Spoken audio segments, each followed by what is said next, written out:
नमस्कार दोस्तों, आपका मेरे चैनल PRS टीचिंग में आज फिर से बहुत स्वागत है। दोस्तों, आज आपके लिए जो वीडियो मैं लेकर आई हूँ, उस वीडियो में आपके लिए बहुत ही महत्वपूर्ण विषय से संबंधित जानकारी दी जाएगी। दोस्तों, जैसा कि आप जानते हो कि 2020-21 के पाठ्यक्रम में CBSE बोर्ड के द्वारा एक नया विषय जोड़ा गया है, संदेश लेखन। संदेश लेखन को जोड़ने का उद्देश्य जो शिक्षाविद हैं उनका ये है कि जिससे विद्यार्थियों में लेखन कौशल विकसित हो।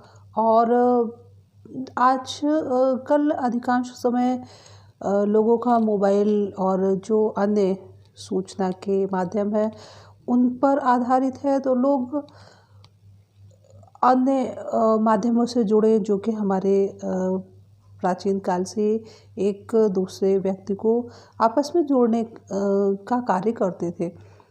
तो इसी दिशा में CBSE बोर्ड ने विद्यार्थियों को प्रेरित करने के लिए इस विषय को जोड़ा है।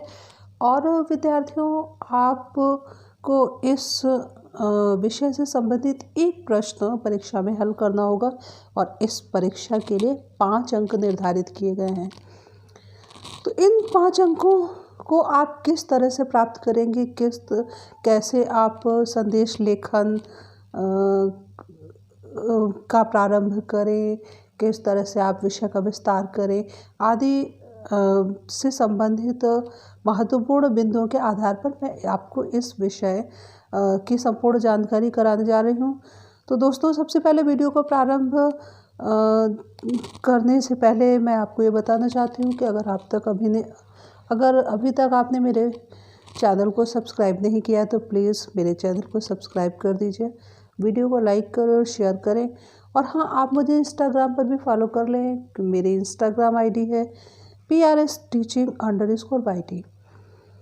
और दोस्तों, वीडियो प्रारंभ करने से पहले एक और आवश्यक सूचना आपके लिए है कि आप इस वीडियो को अंत तक देखें, तभी आप इस विषय से संबंधित संपूर्ण जानकारी को प्राप्त कर सकेंगे। तो आइए दोस्तों, चलते हैं अपने विषय की ओर और आगे बढ़ाते हैं विषय के महत्वपूर्ण जो पक्ष हैं उनके संबंध में जानकारी प्रदान करते हुए।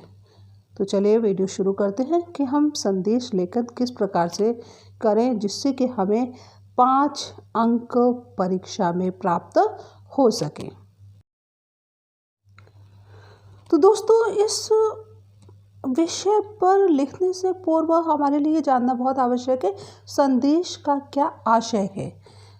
तो सबसे पहले मैं आपको संदेश का आशय बताने जा रही हूँ। दोस्तों, संदेश शब्द का अर्थ है समाचार, सूचना, खबर, वृत्तांत आदि। वह कथन जो लिखित या मौखिक रूप से एक व्यक्ति के द्वारा दूसरे व्यक्ति को भेजा जाता है, वह संदेश कहलाता है। संदेश संचार की एक विधि है जो प्राचीन काल से प्रचलित है। दोस्तों, जैसा कि आप जानते हैं कि प्राचीन काल में संदेश को एक व्यक्ति से दूसरे व्यक्ति तक पहुंचाने के लिए पक्षियों का प्रयोग किया जाता था और विशेष रूप से कबूतर का प्रयोग इस कार्य में किया जाता था। फिर बाद में घुड़सवारों के द्वारा संदेश को भेजा जाता था। तो और अब आजकल के समय में तो विभिन्न संचार माध्यम है जिनमें सबसे अधिक प्रचलित मोबाइल है। मोबाइल पर हम लोग मैसेज टाइप लिखते हैं और अन्य भी हैं, ईमेल है, जीमेल है, जिन पर हम मैसेज को लिखते हैं।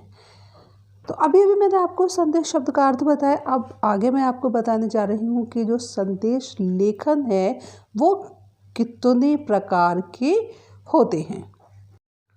दोस्तों, संदेश का आशय या अभिप्राय उन संदेशों को लिखने से है जो विभिन्न उत्सवों, पर्वों और जन्मदिन आदि शुभ अवसरों पर मित्रों और संबंधियों को शुभकामनाएं देने के लिए भेजे जाते हैं।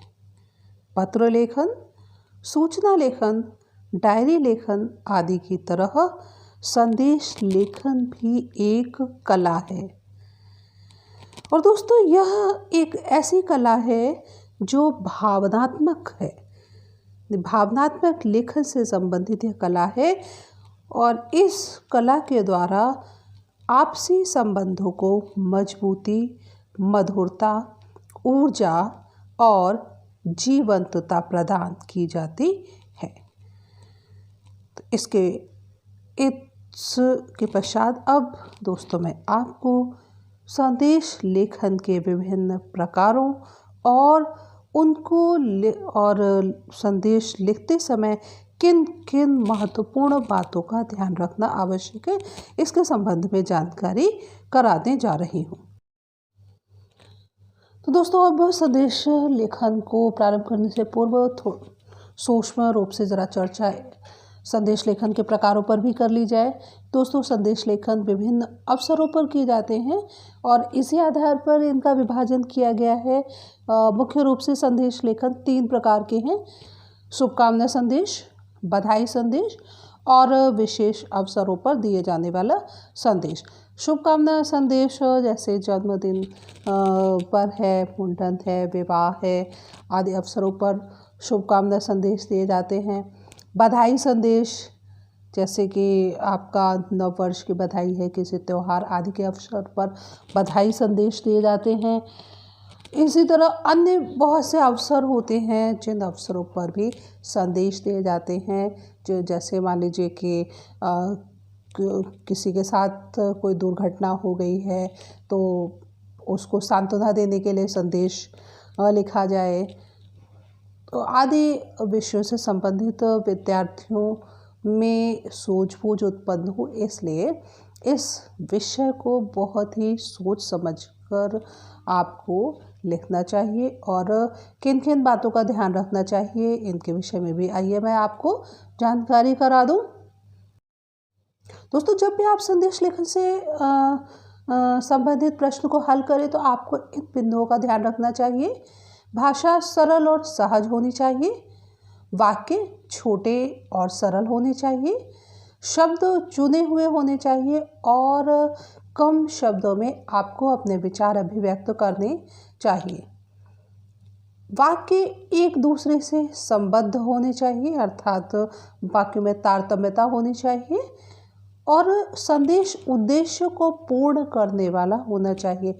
जिस उद्देश्य को लेकर आप संदेश लेखन करने जा रहे हैं वह उद्देश्य पूरा करने वाला आपका ये लेख होना चाहिए। संदेश बहुत बड़ा नहीं होना चाहिए। यानी आपको परीक्षा में निर्देश दिया जाएगा कि 30 से 40 शब्दों में आपको अपने विचार अभिव्यक्त करने होंगे, तो आप शब्द सीमा का ध्यान विशेष रूप से रखें। और एक सबसे महत्वपूर्ण बात यह है कि संदेश लिखने के लिए उस पृष्ठ पर जिस पर आपको संदेश लिखना है उस पर एक चौकोर बॉक्स आप बना लें और उस बॉक्स के अंदर ही संदेश लिखें। तो दोस्तों, ये थी संदेश लिखने से पूर्व महत्वपूर्ण बिंदु जिनका आपको ध्यान रखना बहुत ही ज़रूरी है।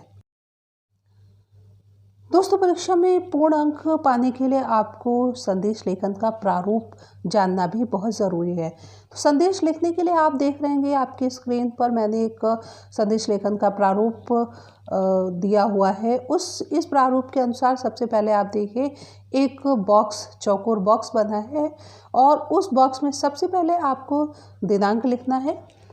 उसके बाद अगली लाइन में आपको समय लिखना है और तत्पश्चात आपको जिस विषय पर संदेश लिखना है आप उस विषय का विस्तार करेंगे और अंत में आप प्रेषक अर्थात अपना नाम लिख देंगे। ये तो संदेश लेखन का प्रारूप है।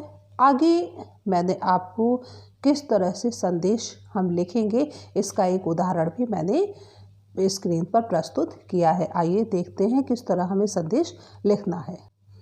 तो दोस्तों अंत में मैंने आपको एक संदेश लेखन का जो उदाहरण है वो भी प्रस्तुत किया है। तो दोस्तों अगर आपको मेरा वीडियो पसंद आया है तो मेरे वीडियो को लाइक करें, चैनल को सब्सक्राइब कर दें और हाँ, वीडियो को शेयर भी करें। इसी तरह आप अपना प्यार मुझे देते रहें।